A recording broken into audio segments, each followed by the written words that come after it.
প্রত্যেকটি ছেলেই চায় যে তার বউ অনেক সুন্দর হোক, কিন্তু মিরাজ এমন বউ পেয়েছে দেখতে অনেক মোটা আর সুন্দরও আছে, কিন্তু তার বউ শুধু খায় আর খায়। তার দিনে 20 প্লেট বিরিয়ানি লাগে।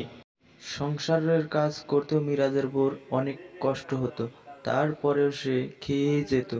মিরাজ জানতই না তার বউ এত খাবার খায়, কারণ মিরাজের অ্যারেঞ্জ ম্যারেঞ্জ হয়েছিল।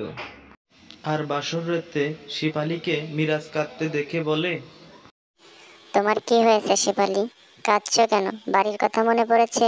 প্রত্যেকটা মেয়েরই তো বাবার বাড়ি ছেড়ে শ্বশুর বাড়ি আসতে হয়, তাই না?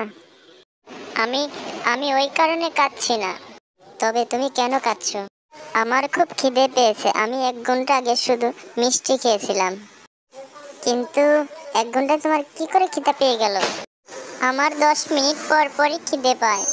আর তুমি 1 ঘন্টার কথা বলছো। আমাকে খাবার এনে দাও। ঠিক আছে, আমি খাবার নিয়ে আসতেছি। এই নাও খাবার। আরে বাহ, এটা তো আমি খুব ভালোবাসি। এই বলে শিপালী 1 মিনিটে 10টা বাটার নান খেয়ে ফেলে। বাটার নান আরো নিয়ে এসো। এই নাও বাটার নান। আরো আনো। কিন্তু বাটার নান তো শেষ। তাহলে অনেকটা ভাত আর মাটন নিয়ে এসো। মিরাজ দৌড়িয়ে খাবার আনছিল আর শেফালি খাবার তালেই ছিল। আরো নিয়ে এসো। সব খাবার তো শেষ হয়ে গেছে শেফালি। আমি কিচ্ছু জানি না। আমার জন্য খাবার এনে দাও। আমার পেট ভরেনি। এরপর 10 প্যাকেট নুডলস বানিয়ে দেওয়ার পর শেফালি সেটা খেয়ে বলে, হ্যাঁ, এইবার ঠিক আছে আমি। চলো এখন শুয়ে পড়বো। তারপর দুজনে ঘুমিয়ে পড়ি। আর কিছুক্ষণ ঘুমাতে ঘুমাতে বিষাক্ত পা ছেড়েই যাচ্ছিল। আরে, আমি কাকে বিয়ে করলাম? তার থেকে তো ভালোই ছিল সারা জীবন আমি একাই থাকতাম। পরের দিন ঘুম থেকে উঠে শেফালি কাঁচা সব সবজি খেয়ে বলে, আর মিরাজ দেখে খাওয়ার মতো কিছুই নেই।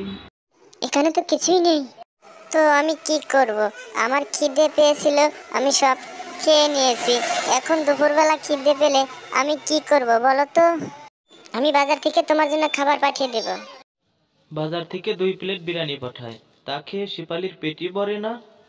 সন্ধ্যাবেলা মিরাজ বাড়ি ফিরলে শেফালি কাঁদতে কাঁদতে মিরাজকে বলে, কি ব্যাপার, কাঁদছো কেন এখনো? খাবার তো আমি পাঠিয়ে দিছি বাজার থেকে। মাত্র 2 প্লেট বিরিয়ানিতে আমার পেট ভরে না। না হলেও 20 প্লেট লাগে। 20 প্লেট? এভাবে খেতে থাকলে তো তোমার অসুখ হবে। আর তুমি তো জানো আমার তো খুব একটা টাকাও ইনকাম নেই। আমি তো গরিব মানুষ। কি?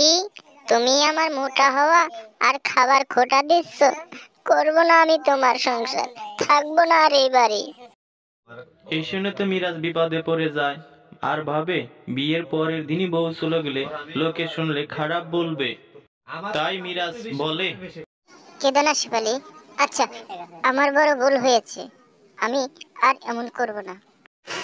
আমি চলে যাব। আমাকে যখন খাওয়াতে পারবে না, তবে বিয়ে করেছিলে কেন?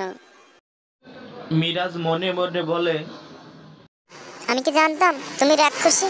আমি কি জানতাম তুমি রাক্ষসের মতো 20 প্লেট অমলেট খাও? তাহলে কি তোমায় বিয়ে করতাম? ঠিক আছে শেফালি, আমার অনেক বড় ভুল হয়েছে। এখন থেকে তোমার যত খুশি তত খেয়েও। আমি কিচ্ছু বলবো না। তাহলে আমি তোমার সাথে প্রতিদিন দোকানে যাব, প্রতিদিন। ঠিক আছে, তাই হবে। পরের দিন শিফালি দোকানে গিয়ে খেতেই থাকে আর বলে, আরে নিয়ে এসো ভাই, তাড়াতাড়ি নিয়ে এসো। সেই সঙ্গে তন্দুরি চিকেন আর ভালো করে পেঁয়াজ কেটে নিয়ে এসো।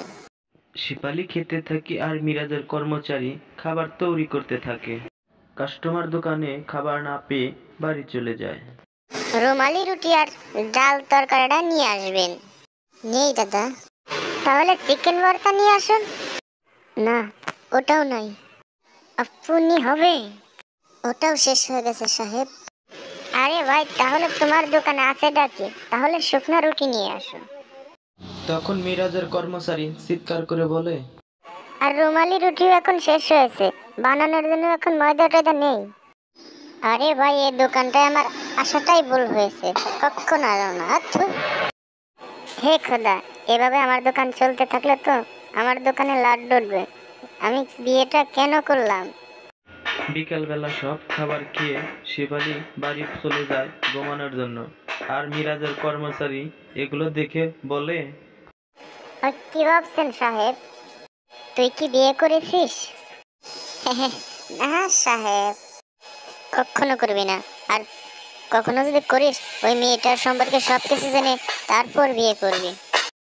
আপনি সাহস রাখেন সাহেব, মেন সাহেব একদিন বুঝতে পারবে এমনটা করা ঠিক না। আরে ততক্ষণে যে আমার ফটোতে মালা ঝুলবে। 1 মাস এভাবে শেফালি সব খাবার খেয়ে ফেলে আর মিরাজ গরিব হয়ে যায়। শেষে মিরাজকে টাকা ধার নিতেও হয়। সব ছেড়ে ছুড়ে মিরাজ যখন পালাবে ভাবছে আর তখন আহ, ভীষণ কষ্ট হচ্ছে। এই বলে শেফালি যন্ত্রণায় ছটফট করলে মিরাজ তাকে হাসপাতালে নিয়ে যায়।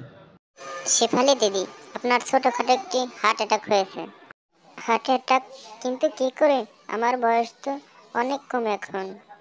হার্ট অ্যাটাক বয়সের জন্য নয়, লাইফস্টাইলের জন্য হয়। আপনার এসব খাবার খাওয়াবে দিতে হবে। আমি এত তাড়াতাড়ি মরতে চাই না, চাই না আমি মরতে।